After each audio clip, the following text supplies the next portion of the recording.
Damon D'Amico here with D'Amico Dance Company in Houston, and we want you to be a better dancer faster, and that's the reason why we're posting these videos. We're getting a lot of traffic lately. I just want to say thank you to all of you out there that are watching the videos, hitting the thumbs up, and sharing those videos with other people. We really are just trying to spread awareness with West Coast Swing and our two-step stuff. If you're not a two-stepper yet, you can always check out our two-step material on here as well. The talented Melinda Eckenrod is going to help me out with what I did in class tonight.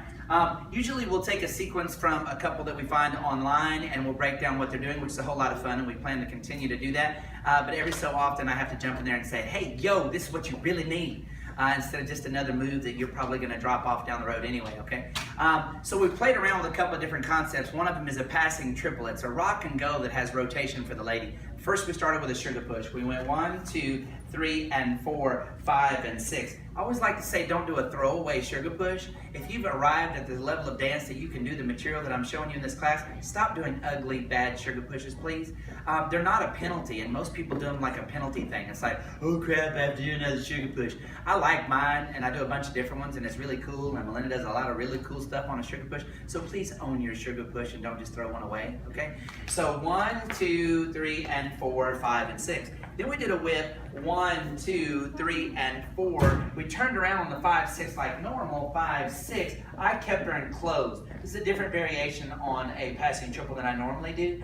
I saw it recently and I like it. I'm going to let her step back on the first step of her ankle while I step across the slot on 7. So I'm giving her enough room to go backwards. 7, and I replace and send her over to my right side. I'm not really moving my body much. It appears that I'm going a long way this way. My spine didn't travel probably 6 inches. I really want her to do more of the traveling. It's always cooler when we let the lady do most of the traveling. That way later on when the guy decides he's going to stop the lady and he's going to move away, it has greater effect because that's something that should happen seldomly, okay? So from the other side, this goes 1, 2, 3, and 4, 5, and 6. 1, 2, 3, and 4, 5. Let her keep going, 7 and 8. So I just stepped outside partner and then I put her back over here on this side. A couple things we need to talk about on that rock and go for the lady. Rock and goes are rock and goes. That means that we're not going to let the lady stay where she landed at the start of her anchor. That being said, ladies, you need to realize that you always do anchors by yourself. Guys don't lead you to do anchors unless we've taken you off-road into something that you don't recognize should be an anchor, like starter steps. So guys, starter steps are all different. No way that Melinda knows she's supposed to do an anchor unless I actually develop one, and that's what we call it. I still develop an anchor from Kyle and Sarah because it was a great way to say it. I had to develop that because it wasn't already there. Meanwhile, when you do a sugar push with a lady, she's gonna anchor by herself. I don't lead her to anchor. I give her a free spin. I'm not even holding her hand. I'm not making her anchor. She's doing an anchor. So ladies already anchor at the end of each of the patterns that we do in West Coast Swing in some way. A rock and go is not allowing the lady to finish the anchor where she started it. That's what it is. The big mistake that guys make is they lead the girl to go backwards extra when they do a rock and go. They really emphasize. They go 1, 2, 3, and 4, and then they go like this and give all kind of extra. It's exactly opposite of what you're trying to do. What you're really trying to do is keep her from getting her heel to the ground. So that would be shorter than the normal connection, not longer. So I'm catching her, getting her to replace and giving her a prep at the end of it, okay? That's how rock and go works. It's shorter than the normal connection. And guys go rock and go and try to really lead that. So what I'm really doing on this whip, 1, 2, 3, and 4, 5, 6 is letting her go back like she would normally would on a 7 and 8, bouncing her off the 7.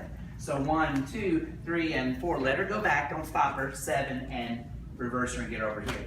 The only way to get the lady's belly button to go from one side of the slot to the other is for the palm of your hand to change from facing one slot into the slot to the other. Guys, you're not ruddering well enough. So when I step over here on the 7, obviously Melinda's facing me. That means the palm of my hand on her back is facing me. When I'm done with this, I want her belly button to face this end of the dance floor. So I go from 7 to and. I have to use the heel of my hand on her back to get her to turn and face this way. This is missing in most guys passing triples. They act like the lady's just supposed to know magically.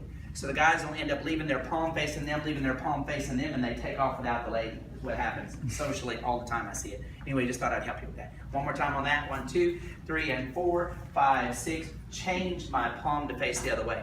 From here we did a big arm side pass. Another big misconception. That was the theme of tonight's class. First, I need to make sure that my left big toe is connected to her right big toe so that I'm not moving my foot through space without my partner or moving her through space without my foot. So I want to move the same time.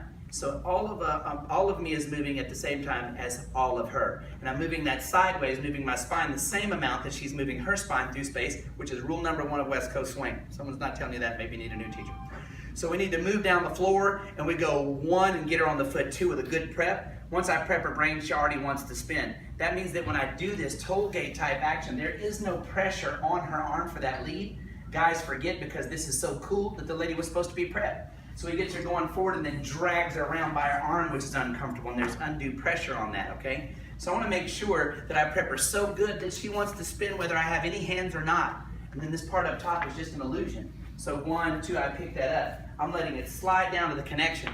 I gave her a rock and go on this end as well, and again, that means it has to be shorter than the normal connection. Most guys at the end of this particular pattern take this hand up and over and make it super round and back there somewhere. When really it should have stopped on the slot somewhere above her head and connected on the way down, kept it short and gave the lady an inside spin to the other end of the slot. Last thing I'm going to say about this. If you ladies would fight the urge to hook your arm over the top, Chris's arms are killing him. if you would fight the urge to hook your arm, because you all want to do it, I love y'all. So we go 1, 2, and the guy goes to pick up his arm and you ladies hook. That means the guy cannot now physically get his hand higher than your head. That means you ladies have to duck under that while going under. It was somewhat your fault. If you straighten your arm and allow him to get past the elbow to the wrist, you don't have to duck at all. It's just an illusion. She's not really ducking on that pattern unless you choose to actually make her duck, and then you better know what you're doing, dude. Okay, cool? The last thing that we did on that was what we call a cut whip. So we make an 8 count into a 6. We do a 1, 2, 3, and 4, 5, and 6 to a redirect and pick her up and close. I like it when you make that face. So we go 1, 2, 3, and 4. The ladies are used to getting a walk on 5, 6. So she would normally go 5, 6. So I have to talk her into giving me triple rhythm. So 1, 2, that's the heel of my hand. 5, open my hand. And 6, hold my ground, give her a redirect, put her back in front of me.